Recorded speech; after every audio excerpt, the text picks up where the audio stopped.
हैं, गाते हैं। आज हमारे साथ भी ये स्थिति नहीं है। पूरे बिहार, पूरे भारतवर्ष के कलाकारों की ये स्थिति है और सारे कलाकार रोड पर आ चुके हैं।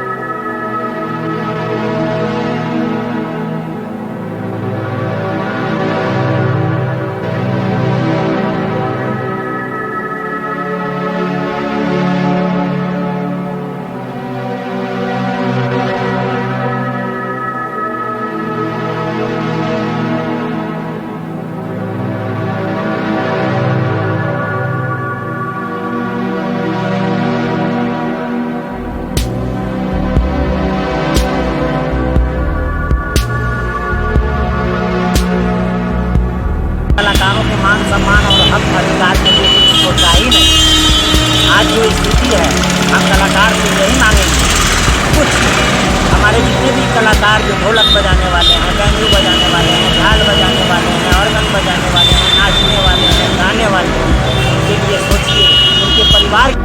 देश में कोरोना महामारी के कारण लागू लॉकडाउन से न केवल फिल्मी कलाकार और रंगकर्मी बुरी तरह प्रभावित हुए हैं, बल्कि संगीत से जुड़े लोगों की भी हालत बहुत खस्ता हो गई है। छोटे कलाकारों का जीना मुहाल हो गया है और उनके खाने के लाले पड़ गए हैं। आम आदमी पार्टी कला संस्कृति प्रकोष्ठ बिहार के प्रदेश अध्यक्ष लोकेश ने कहा कि इस कोरोना महामारी ने संगीत से जुड़े करीब 1 लाख छोटे कलाकारों के बीच रोजी रोटी का संकट खड़ा हो गया है, क्योंकि लॉकडाउन के कारण पिछले करीब 3 महीने में बिहार भर में संगीत का एक भी कार्यक्रम आयोजित नहीं किया जा सका और मोहल्लों में संगीत सिखाने के जितने स्कूल खुले हुए थे वे सब पूरी तरह बंद हो गए तथा जो कलाकार संगीत का ट्यूशन कर अपनी आजीविका चलाते थे उनके लिए भी जीना मुहाल हो गया है। इसलिए मजबूर होकर अपनी जीविका चलाने के लिए किसान ने लीची खरीदकर पटना के सड़कों पर बेच रहे हैं। उन्होंने कहा कि देश में लाखों ऐसे कलाकार हैं जो तबला, हारमोनियम, पखावज आदि बजाते थे, उनकी रोजी रोटी भी खतरे में पड़ गई है। संगीत समारोह रुका है। इतना ही नहीं, बिहार में आए दिन कहीं ना कहीं संगीत के कार्यक्रम होते रहते थे। शादी समारोह के सारे कार्यक्रम ठप हो गए और इवेंट आयोजित करने वाली कंपनियां भी खस्ता हालत में आ गई। इतना ही नहीं, बड़े कलाकारों के साथ काम करने वाले संगीतकार भी बहुत ही मुश्किल की ज़िंदगी जी रहे हैं।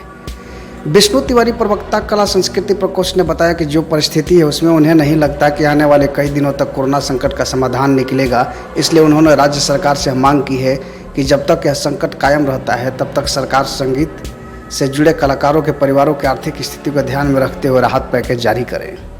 आम आदमी पार्टी के प्रदेश प्रवक्ता बबलू प्रकाश ने बिहार के मुख्यमंत्री श्री नीतीश कुमार से अपील करते हुए कहा कि कलाकारों के निवेदन पर गंभीरतापूर्वक विचार करें और उन्हें आर्थिक तौर पर मदद देने के लिए जल्द ही कोई न कोई हल निकालें। उन्होंने कहा कि कोई कलाकार वेतनभोगी नहीं होता है जिसे हर महीने एक निर्धारित राशि उनके बैंक खातों में आ जाए और जिससे वे अपनी दैनिक उपयोग की सभी आवश्यकताओं की पूर्ति कर सकें। आप तो एक कलाकार हैं, फिर ऐसी नौबत क्यों आई जो आप लीची बेच रहे हैं? बिल्कुल कलाकार हैं और अच्छे कलाकार हैं। ये स्टेज पर घोषणा करते हैं, लोगों को हंसाते हैं, गाते हैं। आज हमारे साथ भी ये स्थिति नहीं है। पूरे बिहार, पूरे भारतवर्ष के कलाकारों की ये स्थिति है और सारे कलाकार रोड पर आ चुके हैं। जो संपन्न हैं उनकी तो कोई बात नहीं है, लेकिन हमारे जैसे जो गरीब कलाकार हैं, जो गाते थे, बजाते थे तो हमारे बच्चे खाते थे, आज स्थिति ये है कि गाना बजाना, धार्मिक अनुष्ठान भी बंद है, सांस्कृतिक गतिविधियाँ भी नहीं हो रही हैं। इस वजह से रोड पर आना पड़ा है और लीची बेचकर अपने और अपने परिवार का गुजारा करना पड़ा है। सरकार से क्या मांग है आपकी? सरकार से हमारी मांग है, सरकार ने तो आज तक कलाकारों के लिए यूज एंड थ्रो की नीति अपनाई है। किसी भी सरकार ने कलाकारों के मान सम्मान और हक अधिकार के लिए कुछ सोचा ही नहीं। आज जो स्थिति है, हम कलाकार से यही मांगेंगे कुछ हमारे जितने भी कलाकार जो ढोलक बजाने वाले हैं, बैंजू बजाने वाले हैं, झाल बजाने वाले हैं, ऑर्गन बजाने वाले हैं, नाचने वाले हैं, गाने वाले हैं, उनके लिए सोचिए, उनके परिवार के लिए सोचिए। कुछ हो चाहे नहीं हो, जैसे आपने सबों को अनुदान देने का काम किया है, इन कलाकारों को भी अनुदान दें, अन्यथा हमारे तरह सभी लोगों को रोड पर आ जाने की स्थिति है। क्या नाम हुआ? मेरा नाम लोकेश कुमार सिंह, कला एवं संस्कृति प्रकोष्ठ आप बिहार प्रदेश अध्यक्ष।